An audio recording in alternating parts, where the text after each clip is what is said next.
Sabemos lo que ocurre en Europa. Estados Unidos está creciendo poco, pero crece. Y la gran pregunta es qué pasará con China. El país ha sugerido que se desacelerará. Sin embargo, muchos inversionistas creen que esto no será así. Para conversar de todo esto estamos con la directora del Centro Asia-Pacífico de la Universidad Diego Portales, Yuli Kim.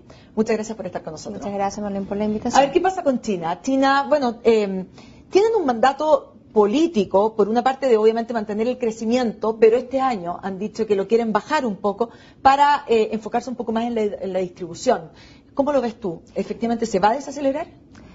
Justo esta semana estamos en una coyuntura que tenemos una visión más pesimista de lo que había sido la semana anterior, ¿no? Que estamos diciendo que ya había tocado piso, por decirlo, la desaceleración, teníamos muchos datos positivos, y esta semana tengo una batería de datos peores los que estábamos esperando, ¿sí? Entonces, hoy justamente estamos ante una duda de si en verdad la desaceleración va a ser mayor o más ajustada a lo que son los objetivos que pusieron para los planes quinquenales, que digamos que este año es 7,5%, que eso no ocurría, básicamente China mantenía una tasa del 10% durante las últimas 3 décadas, ¿no?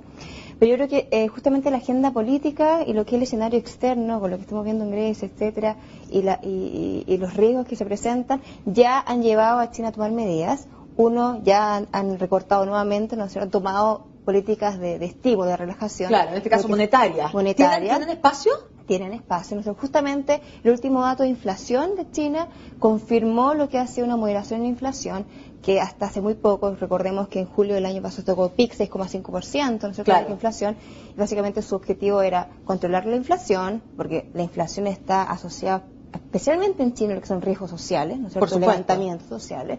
Pensemos que es una población de 1.300 millones, entonces cuando tú tienes gente descontenta por lo que es su acceso a bienes, ¿no es cierto?, especialmente lo que era la variable alimentos, que estaba muy afectada en lo que era inflación, teníamos un escenario que estaban obligados, ¿no es cierto?, a tener políticas muy restrictivas, para bajar esta inflación y obviamente junto a lo que era además, a lo que era la burbuja inmobiliaria, ¿no es cierto?, las principales complicaciones. Pero el escenario externo, uno, ha afectado a lo que es el motor exportador, cuando decimos que aproximadamente 300 millones de chinos están afectados, ¿no es cierto?, lo que es empleo con el motor exportador, con lo que es la situación, o el riesgo el día de hoy que existe tanto en Europa, que es su principal destino de exportaciones, como claro, ¿no es cierto?, y a su vez lo que todavía se mantienen las cifras no tan buenas como nos gustaría ver en Estados Unidos. Claro. Entonces, hoy sí estamos ante un proceso en el cual lo más probable es que persista al menos un periodo más de lo que queríamos, lo que era este proceso de desaceleración que estamos observando.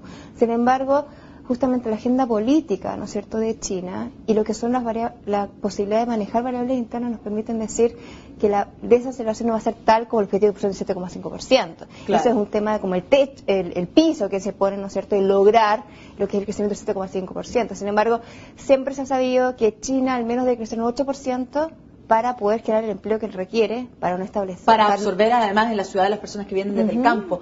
Yuli, este año estamos viendo que en este momento, en general en el mundo, la política está muy mezclada con la economía. En Europa estamos viendo precisamente que si Grecia sale va a ser por un tema político del euro, ¿no es cierto? ¿Qué pasa en China con el tema político? Sabemos que este año hay elecciones, entre comillas, ¿no es cierto?, dentro del partido único. Más que elecciones, claro, diríamos un cambio generacional de los se líderes, renueva, ¿no?, el partido único en octubre. ¿Qué podemos esperar frente a ese hecho con respecto a la economía? Con respecto a la economía, yo creo que justamente en un escenario en el cual las variables externas están tan inciertas, qué bueno que tenemos este cambio generacional en China, porque si no hubiésemos tenido esta obligación adicional por parte de China de mantener tasas de crecimiento y estabilidad económica, ¿no es cierto?, veríamos efectos mucho mayores a nivel internacional de lo que es el motor de crecimiento económico el día de hoy es China, junto a India, ¿no es cierto?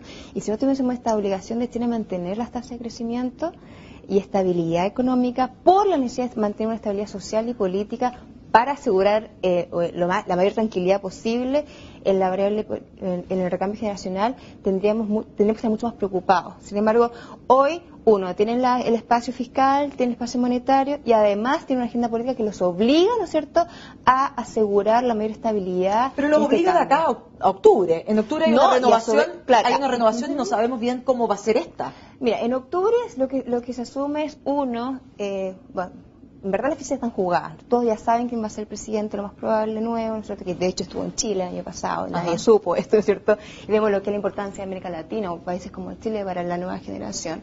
Tenemos a Xi Jinping asumiendo como presidente y a su vez tenemos a Li Keqiang, ¿no es cierto?, como premier.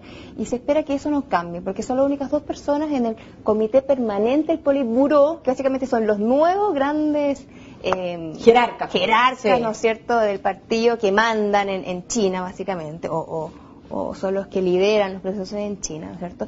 Ellos está asumido que de hecho sigan este curso natural, ¿no es cierto?, que ellos asumen como los futuros gobernantes, y los otros siete integrantes del Politburó estarían jubilando, por lo cual ahí está el tema del recambio, ¿no es cierto? Sin embargo, hay que recalcar que este mes en China ha habido la mayor cantidad de crisis política, ¿no es cierto?, que jamás se había visto desde Tiananmen, ¿sí?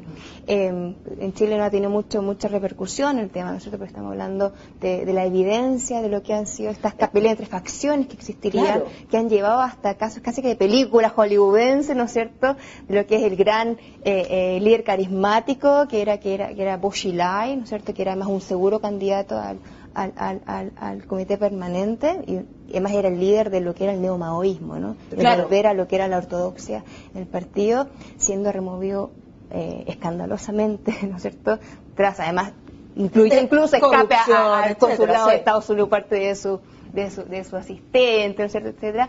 Entonces llevó a los mercados a estar muy preocupados, ¿no? Si vamos a poder ver una estabilidad de lo que era este cambio de generacional, porque veíamos estas peleas de facciones, incluso llegaron a hablar de posibles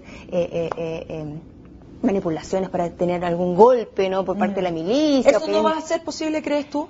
Todas las señales indican, de hecho acaba de ser removido del puesto, ¿no es cierto?, de seguridad interior, el otro aliado a Bo Xilai, que está en el Politburó, y al parecer ha habido consenso o ha reinado, ¿no es cierto?, la facción que hasta el día de hoy el gobierno y que va a seguir las políticas de continuidad y que además buscan algún tipo de reformismo político, ¿no?, de algún nivel de abertura, ¿sí?, para lo que es además mayor democracia dentro de o mayor establecer medidas que sean un buffer a lo que es estas movilizaciones sociales, ¿no? Entonces, y que lo que tú te referías a un inicio de lo que es la agenda de promover lo que es la mayor equidad, la verdad es que mayor equidad es mayor crecimiento y mayores sueldos. De hecho, se ha visto el año pasado un aumento un 15% de lo que los sueldos mínimos en China, ¿no? Entonces, este tipo de medidas yo creo que nos llevan, por lo menos en el caso de Chile, tenemos que estar más tranquilos que en el mediano, a largo plazo, la verdad, lo que es la agenda política, ¿no es cierto?, nos generan un motor adicional en China para estar tranquilos al menos más tranquilos de lo que podríamos haber estado si no teníamos este motor de China con lo que está ocurriendo el día de hoy en el resto de Europa, en el resto del mundo, en el fondo. Sí. Yuli, muchas gracias, como siempre se nos hace corto el tiempo, pero muchas gracias por haber conversado estos temas acá con nosotros en Agenda Económica. Gracias a ustedes. Con esta entrevista entonces terminamos este nuevo día en Agenda Económica. Como siempre, los invito a seguir juntos CNN en Chile.